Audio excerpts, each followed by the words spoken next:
Escoliose é o tipo mais comum de deformidades da criança e do adolescente. Muitas vezes é um problema silencioso, ou seja, que não causa dor ou outros sintomas e que infelizmente é detectado em fases mais avançadas muitas vezes. E essa é uma dúvida recorrente aqui no meu consultório de pais sobre como então detectar sinais mais precoces do problema e aí sim, obviamente, começar um tratamento mais cedo, o que a gente sabe que impacta diretamente nos resultados. Esse é o nosso tema de hoje. Eu sou o Dr. Alberto Gottfried, médico ortopedista, especialista em cirurgia de coluna. Você tem um filho ou uma filha em fase de crescimento e está preocupado sobre possíveis desvios na coluna vertebral, né? A gente sabe que os desvios da coluna vertebral são mais frequentes nessa fase mesmo, né? Na fase do estirão de crescimento, onde a criança, aí, ela, por influência hormonal, ela aumenta rapidamente de estatura, né? E é uma fase de maior vulnerabilidade da coluna. E a gente sabe que nessa situação é muito importante estar atento aos primeiros sinais de que alguma coisa pode estar desenvolvendo de forma errada. Então a gente vai falar aqui hoje nesse vídeo principalmente sobre a escoliose idiopática, né?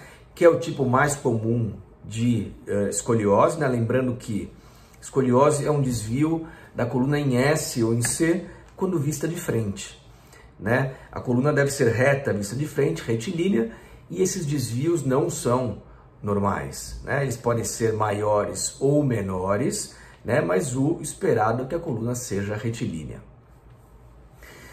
Então existe um tipo de escoliose que é a idiopática, onde não existe nenhuma doença, né, da coluna em si, né, até que apareça a escoliose, ou seja, uma criança normal, com desenvolvimento normal, que nunca teve nenhum problema de coluna, mas que quando chega no estirão de crescimento, por uma questão genética, a coluna começa a deformar.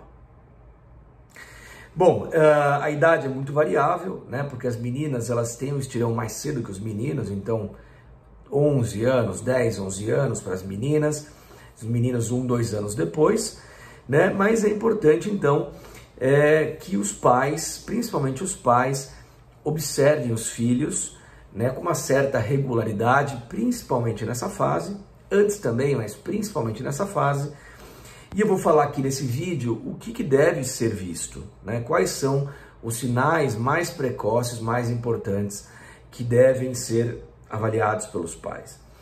Bom, então o primeiro ponto, como deve ser feito o exame, né? Então o filho ou a filha de costas, né, sem roupa, obviamente, e o pai sentado, o pai ou a mãe sentado numa cadeira para ficar mais ou menos no nível da criança. Isso já torna o exame mais fácil.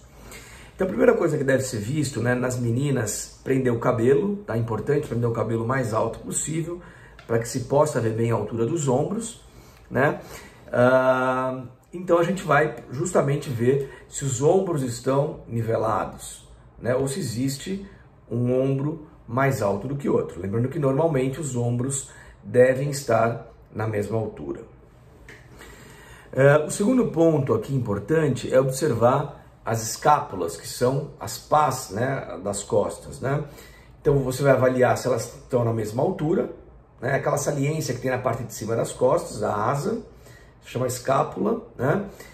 Ou se existe uma mais alta do que outra, ou então uma mais projetada para fora do que a outra, né? Uma mais para fora do que a outra. Então, observar a altura das escápulas e também se existe uma saliência de uma escápula em relação à outra. O terceiro ponto é com a criança com os braços esticados, se aquele espaço que tem entre o braço e o tronco, né, existe um vão ali entre o braço e o tronco, se esse espaço é parecido dos dois lados ou se existe uma assimetria, né, nesse triângulo, nessa região entre o braço e o tronco. E por fim, observar com a criança inclinada para frente, então a gente pede para ela inclinar, encostar a mão no chão, com os pais olhando por trás, se os dois lados da coluna estão no mesmo nível ou se existe alguma saliência de um lado em relação ao outro. Tudo isso que eu falei aqui são os sintomas de escoliose, tá? Obviamente, um deles isolado, por exemplo, o ombro um pouquinho mais alto, pode aparecer em crianças que não têm escoliose. Mas aí, quem vai falar isso é o médico. Eu acho que detectar precocemente o problema, muitas vezes inclui alarmes falsos, digamos assim, o que não tem problema nenhum, né? É muito melhor a gente ter um alarme falso, né, do que o contrário, a gente pegar uma escoliose lá na frente, e para isso que serve todos os programas de rastreamento, que é isso que a gente está fazendo aqui. A gente está rastreando possíveis casos iniciais de escoliose, e aí, uma vez detectados, o médico especialista em coluna vai fazer os exames complementares, em geral uma radiografia de coluna é o suficiente, e aí, de acordo com o resultado, vai indicar o tratamento mais específico, se é que existe necessidade dele, ou simplesmente acalmar os familiares e descartar assim a presença de escoliose. Espero que tenha sido útil para vocês, papais e mamães com filhos em fase de crescimento, e nos vemos na próxima semana. Até lá!